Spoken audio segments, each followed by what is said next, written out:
In this video, I will look at the transgressive squatter subculture who are activists against the M11 link road. I will also use social theory to explain why subcultures are formed. The squatters took part in road protests from 1994 to 1995 and claimed to be a micronation who had an alternative lifestyle. Squatting is defined as unlawfully occupying disused land or buildings. A subculture is defined as a group of people within a larger group, but subcultures are distinct because of their shared norms and values. The squatter subculture shared the same norms of having a hippie-like dress sense, and the art was done by women, showing that their norm was to take on passive roles.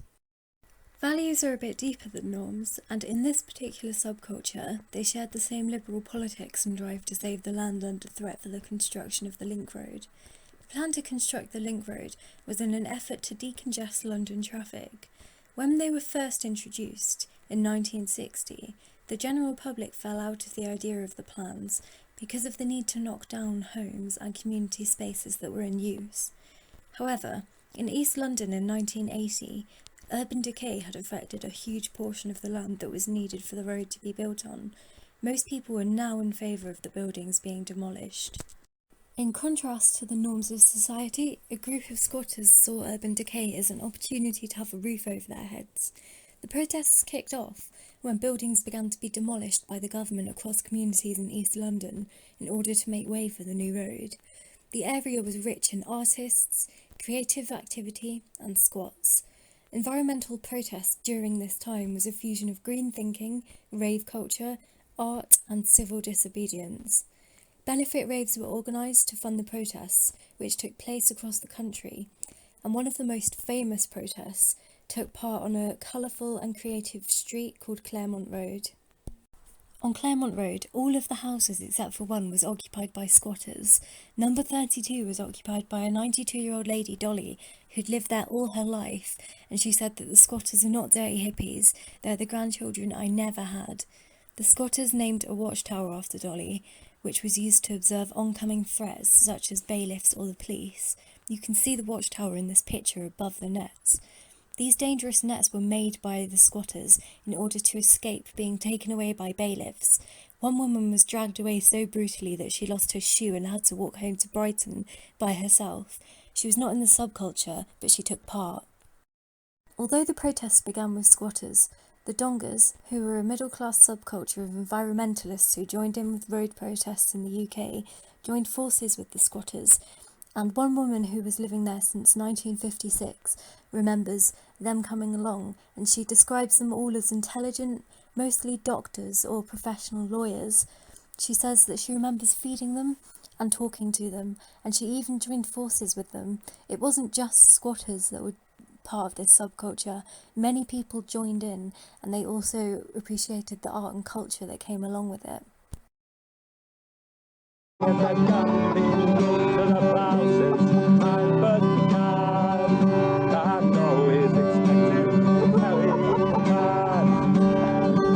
didn't he tell us he's got his phone, his mobile phone? He didn't know. He was woken up with sledgehammers on his door. They promised they'd give him 1 day's notice. Despite the long stretch of efforts from the protesters as well as the squatters, police and bulldozers eventually came armed with cherry pickers and cranes to destroy the houses left on Claremont Road. The protesters all took to the 100-foot Dolly Watchtower, which was built on top of the beautiful Victorian houses. The squatters and Dongers were all forced off, quite brutally in many cases, and eventually the once lively, creative and colourful area stood empty and bulldozed. The protesters, however, did not give up. They also took part in other protests along the 4-mile stretch of land that was to be bulldozed for the M11. In 1995, a year and a half into the M11 motorway protests, only one last building stood tall. The rest of them were turned into dust. There'd been a number of efforts made along the way, but squatters and Dongers didn't stand a chance against the money and power the bailiffs and riot police had. The last building was a 3-storey house that they named Monstonia after its creepy appearance. By this point, the squatters and Donger subcultures together had created their own national anthem and flag.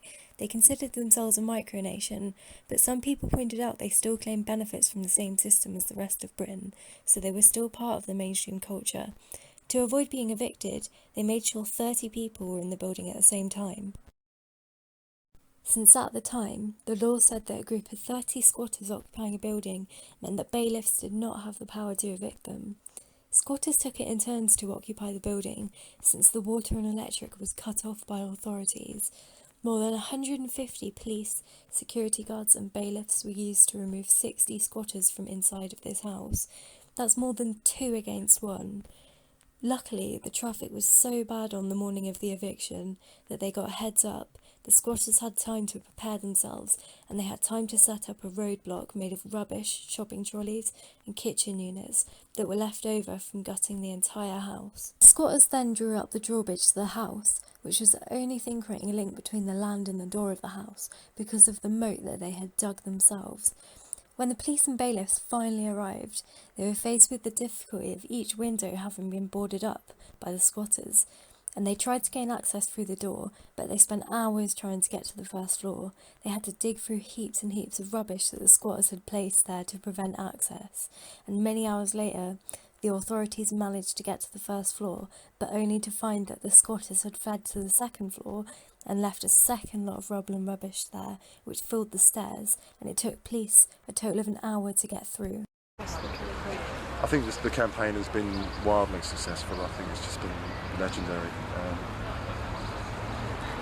I don't think we're going to see I think the roll-on effects of it are going to go on for a long time. Yeah, and that's in terms of non-violent direct action? Non-violent direct action, totally. Yeah, we can do so much with it. Gandhi freed India, and now we've got to come back and free ourselves from the shackles of this fallen empire.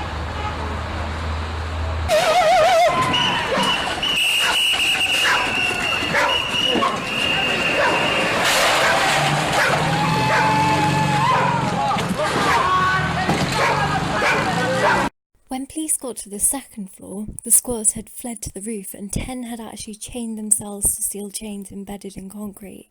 Authorities brought in 2 cherry pickers and cranes to pluck the squatters off the roof one by one.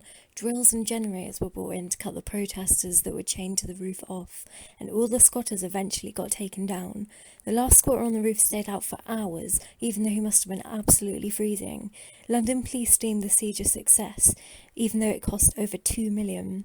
The protesters vowed to continue, and one of them said, "Now we can go on the offensive because we have nothing left to defend." The squatter subculture has links to transgression because of their civil disobedience and opposition to authority. The Chicago School have been looking into subcultural theory for 100 years, and it's even suggested by Hebdige that subcultures are a product of social problems in society, and why many subcultures engage in deviant behaviour is because of these problems. He suggests that subcultures consist of mostly working class people, and that these groups cope with their status problems by creating their own miniature society, which is what we know as subcultures. Deviance can be explained using Merton's strain theory, which can be applied to subcultures in the United Kingdom.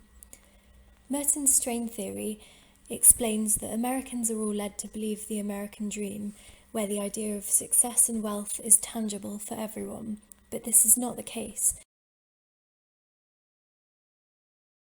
So why do subcultures form? Well, in 1922, Robert Park and Ernest Burgess compared the formation of subcultures to biological organisms by developing the human ecology theory, which they suggest that to function as a whole, a social group must be stable. So when there is economic or social change, the group can break up and result in disorganisation or deviance, which can explain why this subculture formed as a result of the construction of the M11 link road. The strain theory implies that all people who are poor will be deviant and form subcultures, but this is not the case, because it is suggested that subcultures aren't a thing as they were in the past, and also the gap between the rich and the poor is growing larger, with the top 10% of households increasing 4 times more than the bottom 10%. Polhemus argues that subcultures are a thing of the past because there is now a supermarket of style where anyone can take on a role that they want. For example, if you wanted to be a chav, no matter what class you are, you could fit into that subculture by wearing those clothes that they wear. Stanley Cohen focuses on the impact that the media actually have on subcultural behaviour. He discusses deviancy amplification, which can be described as subcultures behaving more drastically and inappropriately after certain news reports break out. It's because they feel as if they are actually portrayed like that, then they may as well behave like that. So this could explain some of the deviant behaviour carried out by this specific squatting subculture.